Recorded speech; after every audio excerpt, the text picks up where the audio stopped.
ئەزمموی ئەومانە نییە کە کردەداروین لە دنیای ئەمڕۆ داڕێژەروین، کایە دروستکەروین، بازی سازوین و بازی دەربین.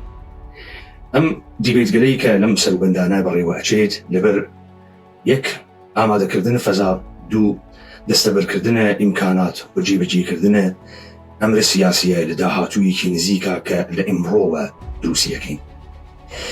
من لەبەر ئەوەی کە ئەزانم دەستگای پرۆپاگاندای میدیایی دەوڵەتانی منتەقە و نظام سڵتە چۆن بیر و مێشک و زێحنە خەڵکە ئێمە بمبارانەکە و خەڵکە ئێمە تەنانەت قسەکردنیشی پێ نەماگە و ئەگەر ناوی عەلیە، ناوی ڕێبوارە، ناوی تاهایە، ناوی هەر کەسێک هەست کە دەم ئەکاتەوە کۆمەڵێک بیرۆکەی خەڵکی فڕاداتە خوارەوە و هیچ بیرۆکەیەکی لە خۆی نییە.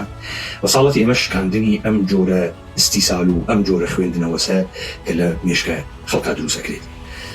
سەبەبەکەیشی ئەمەسە کە ئەگەر خەڵکە بە مێگەلکریا بە دنیای ئەمڕۆ نابێتە کەرەستە و هەوێنە هیچ گۆڕانکاریەکی بنەڕەتی و هیچ ئاخێزێکی بنەڕەتی، تەنانەت بە کەرەستەی دەوڵەتان و سیستەمگەریش نەبێت، یعنی بەگوێی ئەوانیش نەکات، یعنی نە لە دەمداخستنە و نە لە هاوکاریکردنە لەگەڵیانە نەبێت.